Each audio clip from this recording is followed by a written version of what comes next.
Today is a very, very important day. I would like to thank you for those who are watching me on live or on replay. Today, we're talking about mindful leadership. And we have a very special guest today. And this is the 8th episode of Working Moms Academy's live webinar. And let me just talk about Working Moms Academy for those of you who don't know it yet. Working Moms Academy is all about helping mothers who are struggling with stress and burnout because we want to teach mothers, some life tools that education lacks. And this week, I am very, very much blessed because I have one of the best people and the best mothers, best leaders I know on LinkedIn, no other than Winnie Khong. So before I bring Winnie on stage, let me give a quick introduction about Winnie.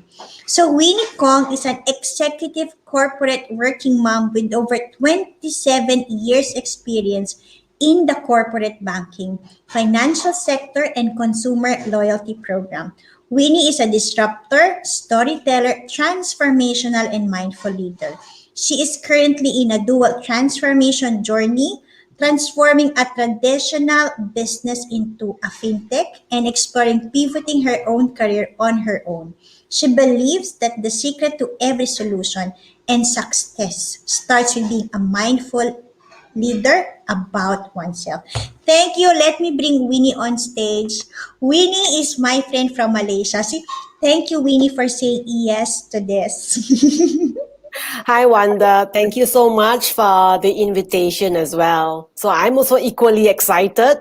The challenge is just to find time in my busy schedule. So I've got to go pick up my boys after this and trying to wrap up a busy week this whole week. Thank you, Winnie. So our topic today is about mindful leader. So I mean, when I googled, they said being mindful. What does it really mean? What is your definition of mindful leader? Okay, so I didn't know what is really mindful leader all about. I hear a lot about being present and things like that. I think what really happened to me about 3 years ago, when I had a burnout issue. So it's part of the trying to juggle corporate and the kids at home and oneself. So after going through the last 2 years of practicing mindfulness, there are three areas being mindful. Number one, starting with ourselves, being mindful about ourselves. Number two, what is mindful being a mom? And then last, what is going to be mindful being a leader? So let me quickly start is to me, mindfulness as for yourself, you need to put self-care, self-love, and self-compassion first. So that is about, really taking care of yourself. And, before you can take care of yourself, before you can take care of others, you need to take care of yourself. So that's number one. Being a mom at home, yes, it's struggle. I know Wanda struggle with her daughters as well, as they're growing up. I think three things that's really guidance to me, being mindful at home as a mom. You need to listen. You need to really listen. And right now, it's their generation, it's their era, and for us, we need to be relevant in their era right now. So we need to listen. We need to just love them as they are. And we just need to be caring. So, not being dictating and not driving you up the wall, that's mindfulness. So I think if you can take care of yourself and at home, then that's where you go to the company. So as a leader, I think we all hear about that we are in the VUCA world, VUCA. So VUCA is, the world is volatile, is uncertain, is chaotic, and is ambiguous. But to me as a leader, I believe that number one, you need a vision that for people to, believe in. You need to understand the market. You need to understand the people.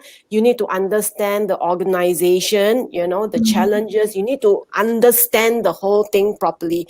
Then you help to give guidance and clarity to your team members. Lastly, you need to be agile as a leader. So I think if you practice all this, it will all come together being mindful, being present here now. I love that. I think let me go first to what you said, being mindful as a mother, right? I mean, we working moms have a lot of hats that we wear.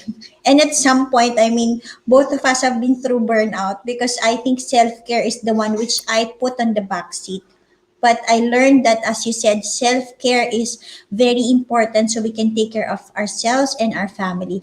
We need, before we move to that agile leadership at work, can you tell what are your self-care tips? I love you for, you always have these self-care tips on LinkedIn. I always love and read it every now and then. I always watch what is Winnie's post today. So can you share some of your self-care tips?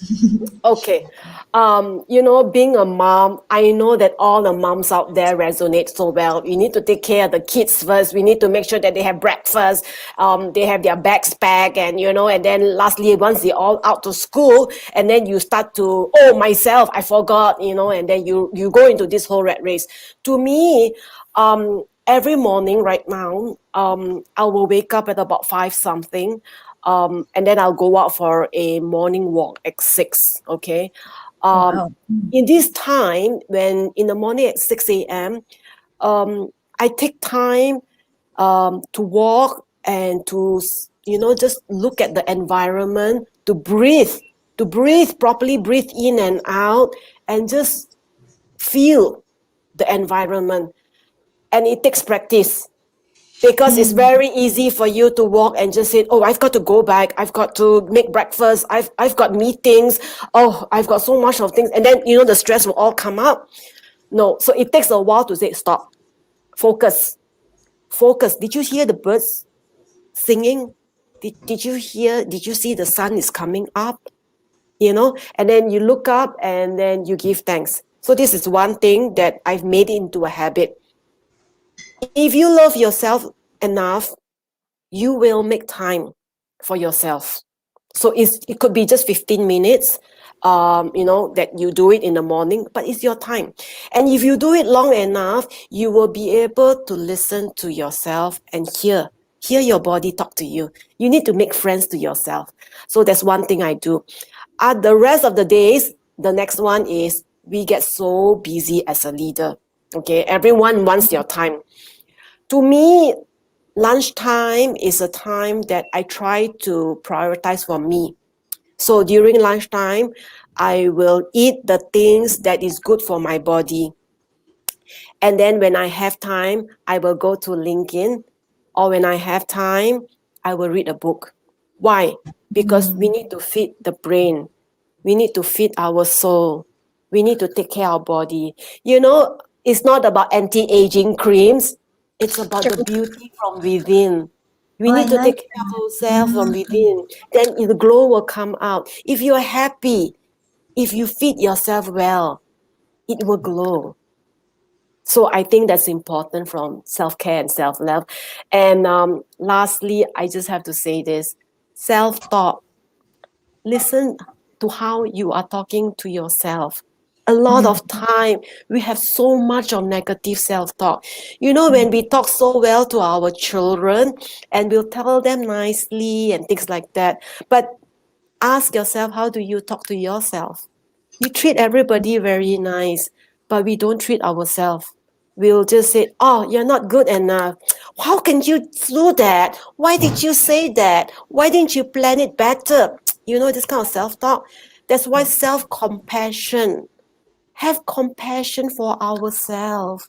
I think that's important. I'm finding it difficult to type because you're giving a lot of nuggets of wisdom. I love that, Winnie. As you said, we need to have compassion for ourselves. We need to be nicer to ourselves. And I learned that the most important conversation that you will have every day is the conversation that you have with yourself. Because initially I was like, why do I even have to listen to myself, right? But I learned that that's the worst thing that I am not doing. I am not listening to myself, and that inner voice tells me a lot of things of how can I be better, what I need to do, what I need to prioritize. But what you're saying, Winnie, is very, very powerful. Thank you for that. So, how do you handle the inner voice? That's the biggest one. What's the most difficult? How do you conquer the inner voice within? Okay, number one, I read this author, Brené Brown. I think it's very, very powerful. One of the keywords that changed my life is I am enough. I tell myself that every single day. So whenever something comes to mind, that's why you have to listen to yourself. Mindfulness is about listening to yourself. Be present. So the moment you hear something like, oh, why didn't you do that? No, stop it. You're enough. You're enough. You're unique by itself. I think we have so much of self negative thoughts all the time, and we don't have enough of positive. So what I do is I keep telling myself, hey, you are unique. Hey, you are special. Nobody else can be like you. Okay, so you look a little bit unique, not looking like, oh, why are you looking so old? You're looking unique. Oh, you talk very interestingly, very good, very special. Oh, you laugh all the time. That's really good. So I add in a lot of positive, and I stop try to let the negative come. So I think John Maxwell says this: feed your faith, starve your fear. Now, Oh. whatever that you want to grow within you, you feed it. So you feed positive into your head all the time. The things that you don't want to grow, you stop it. Stop it from coming in. That means the moment it comes to your mind, you stop. Just stop. Don't have that conversation. Be present, be mindful that, a lot of us keep repeating the conversations yesterday and last year and many years and 10 years ago, and you keep repeating, so and so said this, so and so said that. It's crazy. It's crazy. So we need to feed positive. That's how I do it every day. And this doesn't happen one day. This has happened for the last 2, 3 years. And it's still happening. I'm not there yet. I'm still practicing. I love that, Winnie. Thank you for sharing. You know what I also learned? Our inner voice is there to critique us, but can also bring the best in us. Winnie said, you tell yourself you are worthy, you are good, you are enough, you are unique. And one of the things I also learned, Winnie, if I may share, I ask my inner voice. So if it tells me you are lazy, you are forgetful, I said, stop. Tell me what can I do better. So that way I get some suggestions of, oh, what is my mind telling me to do? Sometimes I am late and then my mind said, oh, you're late again. And I said, okay, stop. Tell me what can I do better. And then it gives me suggestions already of, oh, next time wake up early. Next time prioritize. So that is another powerful. But thank you so much for sharing. I agree with you, Winnie. There's a lot of voice in our mind because it doesn't get acknowledged, right? Your voice will always come again and again if you don't hear it, if you don't do something to address it. So thank you for sharing that. Now, being a mindful leader, I know you've handled a very I remember one of your posts, you said you handled 350 people. Wow, that's a Yeah. lot. Yes. So how is, I mean, if you look at the definition of, let me just move to, I was researching this mindful leader, and what it said is that a mindful leader asks themselves these five questions. What is my motivation for leading? Am I in leadership because I enjoy power, control, or fame? Am I leading to serve or am I leading to be served? Wow, that's a good question. Am I willing to put the interest of the organization ahead of my own? They said mindful leadership is about being honest with yourself. You lead without ego and be willing to put the interest of others before yourself. How can you speak more about being a mindful leader? I mean, I can see a lot of that in you. That was why this topic is like, oh no, Winnie is the right person. Okay. I mean, you're going to get me talking. I'm not going to be able to stop. I think number one is I believe in this. Um, if you want results in leadership, I know there's a lot of techniques, you can read about how to be a good leader and things like that. But I've read somewhere that 100% intentions and 0% techniques is equal to 100% results. So Wow, what that means is that yes, you can go and learn all kinds of books about being a good leader and things like that. But if your intentions is not correct, you may not get the right results. So then you can ask me what is my intentions, okay? For why do I, like when I get challenges every day, with 350 people and, I got kids and family issues screaming over the phone. I have broken down before, but I keep going. And why? So my intention is very simple. I have two boys. They will be going out to work, soon. And I when I think of them, I think of all the employees that I have, my team, and they are somebody's children too. They need guidance. So yes, I'm being like a mommy to my staff. And of course, people will just say, oh, that's not a good leader. A good leader needs to be strong, it needs to be tough. My leadership staff is different. If you don't like it, then that's too bad. But I believe in treating my staff and caring for them like they are my kids. So which means that means when your staff are talking, you need to listen. That means a lot of bosses like yeah, talk, okay, and then no, yeah, okay, go ahead, yeah. That's not right. So when the 350 people are talking, I usually don't talk to 350 people, but I take the time to sit down, eye contact, listen, really be there and care and listen. What is it that they are struggling with? And one of my key drivers is I want to give hope to all the people. It doesn't matter what education background you are. It doesn't matter how smart or whatever, education you have or whatever. It doesn't matter. If you want to do something and you believe in yourself, you have to start believing in yourself.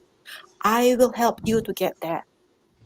So I I love think I just want to build self-confidence.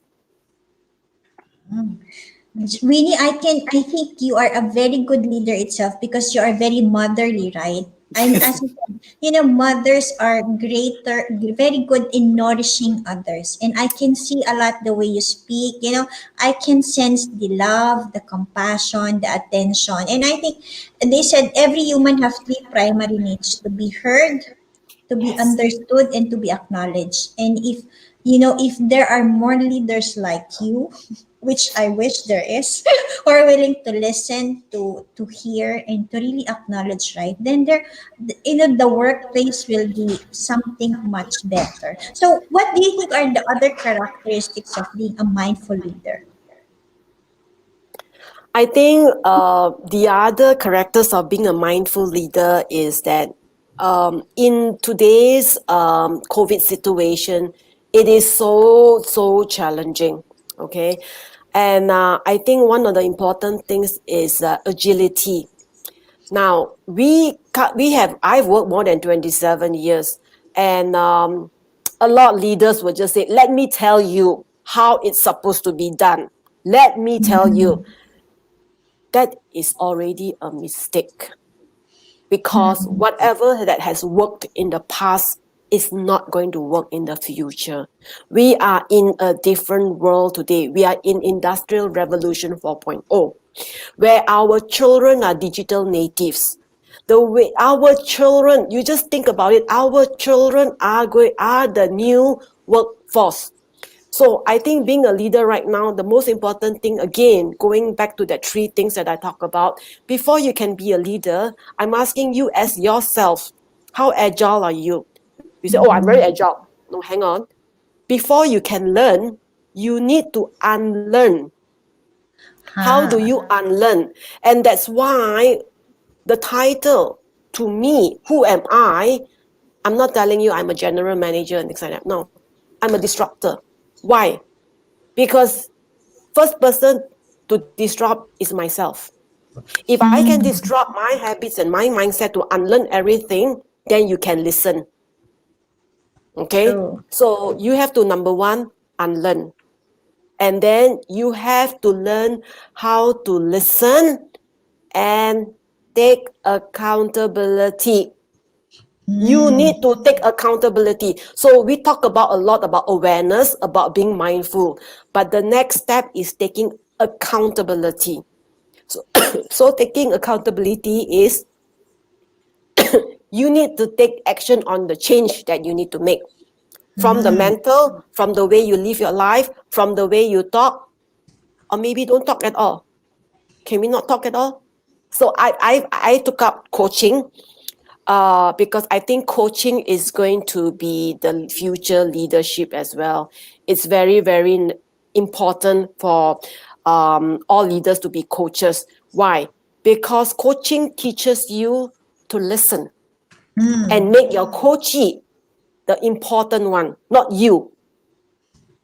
Yeah. So I think that's really powerful as a leader. So I'm learning. I'm still learning. And every day I learn whatever I learned yesterday.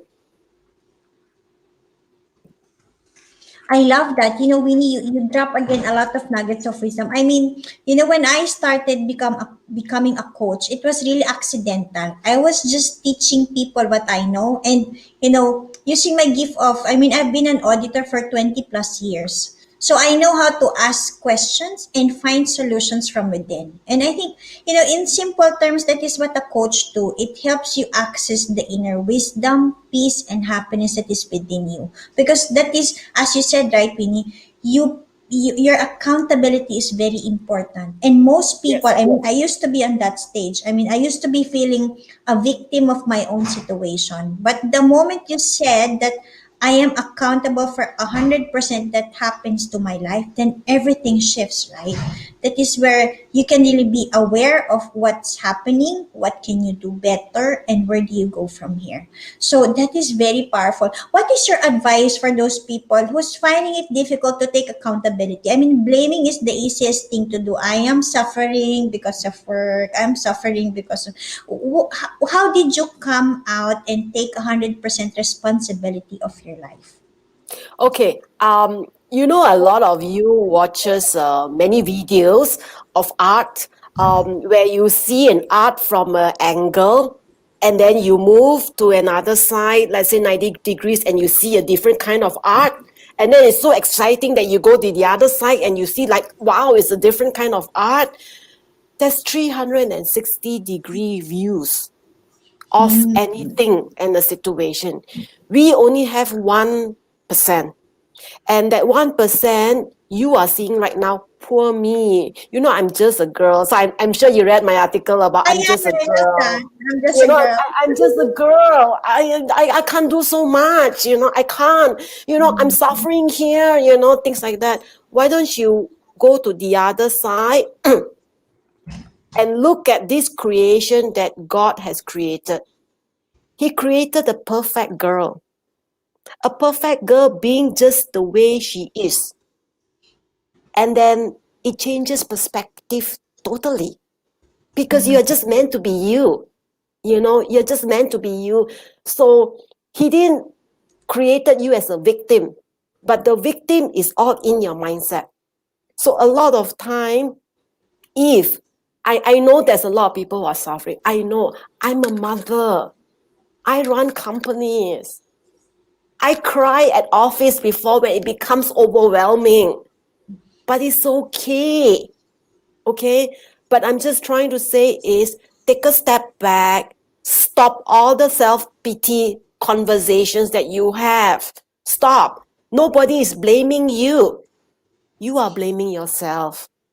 If you go deep inside and ask, there's anger, there's fear, there's a self-confidence issue within us. That is why we become a victim mindset. But if you take a step out, breathe, take a walk, just do what I said do every morning. Just take a walk. Stop all the talks. Just quiet and just observe. You will find a lot of answers within. I like that. I'm now encouraged to wake. I mean, by the way you say it, Winnie, for me, I love to sleep. So waking up is actually a challenge for me. Like my daughters will wake me up. I just live near the school, but one of the things that my daughters only ask of me is that, "Mommy, bring me to school." So it's very difficult me to wake up, open my eyes, then bring them to school. But I think the way you explain of how simple walking, and feeling the environment gives so much peace. I felt like I think I should wake up also, right? I mean, there's so much I can feel the peace, the happiness that walking gives you.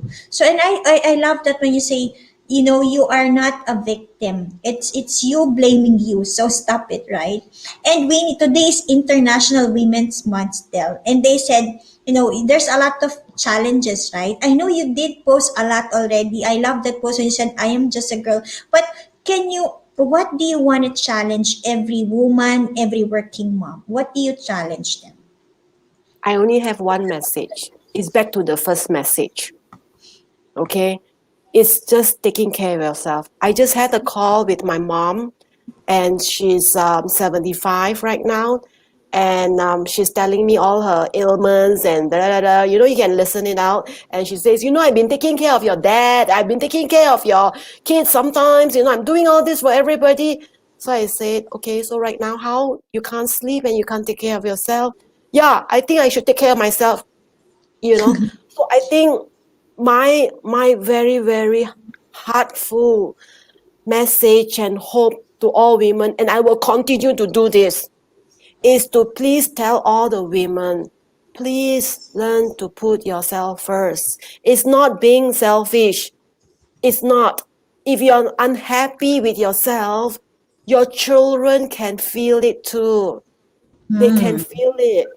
If you are really happy with yourself and you are strong and well and beautiful, your children will be happy for you. That's all your children wants you to be, is to be well and happy. So can you just spend some time to just think of yourself? Simple questions, Wonder, but I just want to address that you can't wake up in the morning. It's okay. You don't have to follow me. Do what you think is right for you.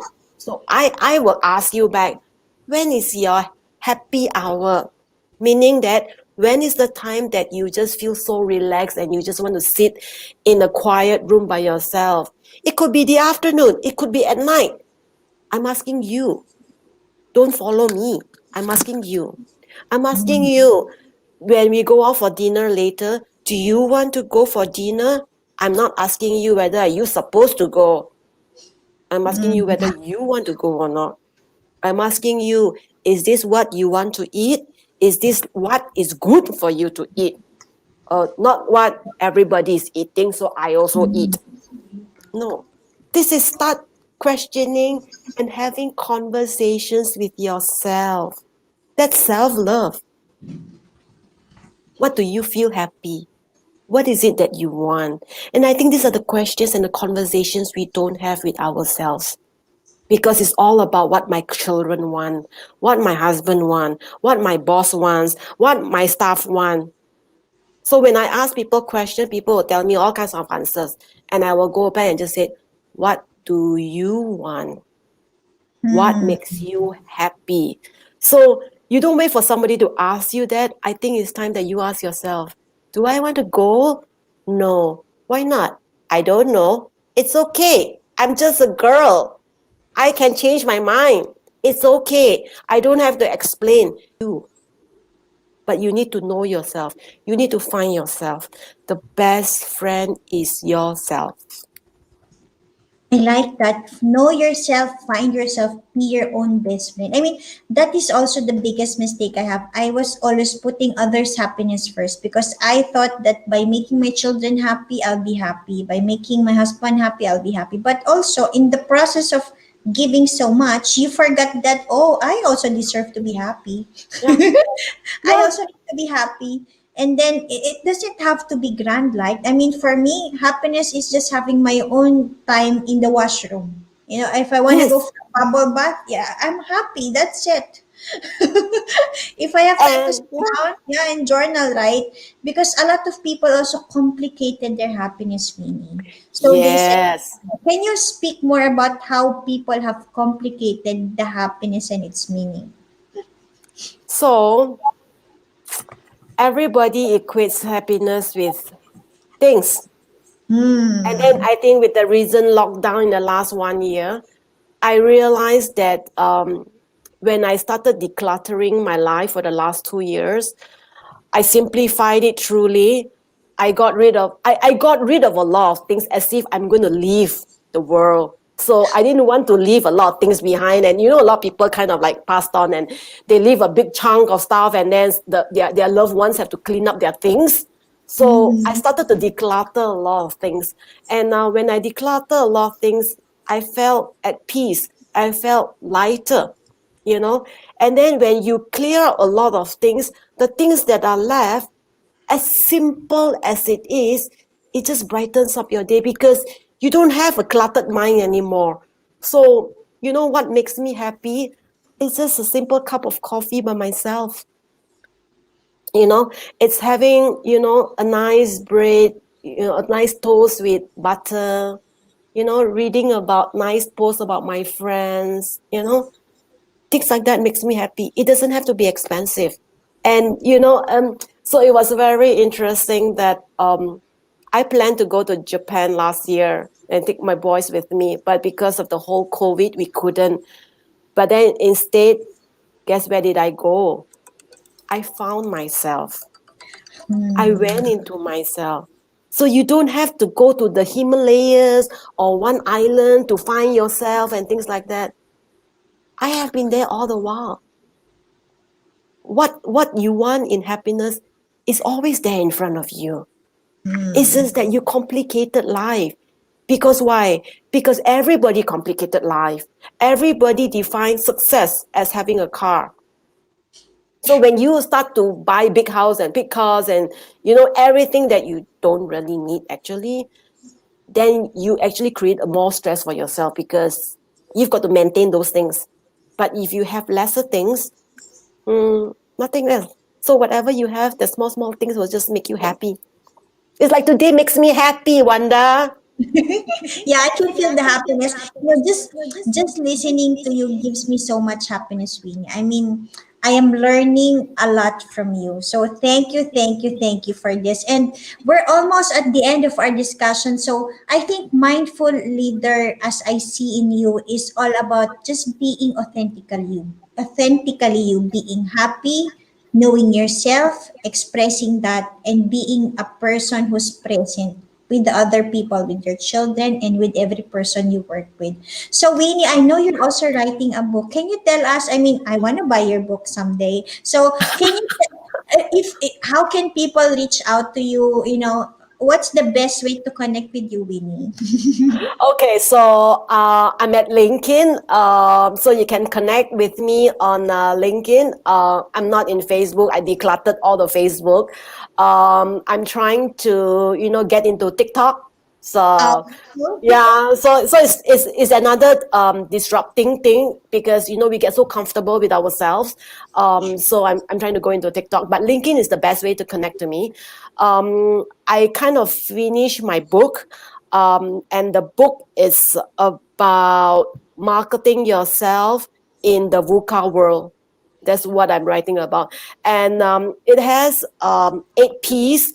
You know, the 8 marketing P's, you know, the product, pricing, positioning, and things like that, of you being a person. So again, the message is back to it's not about building your career. I think I believe very much right now. The last thing that I want to talk about is retirement. A lot of people said, I don't want to work. I just want to stay home. No, I think life is so much bigger. You know, and I think Wanda is great, you know, that you're doing this because I think there is a purpose. When you find a purpose in life and you find something passionate. So my passion is in storytelling.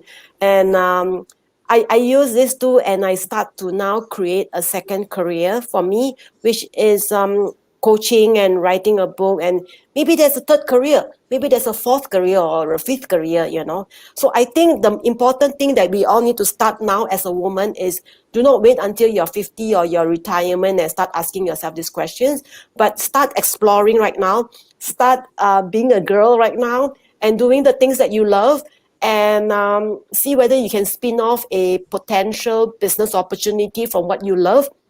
And I think building options for a woman will empower you as a woman to be just you. I think that's important.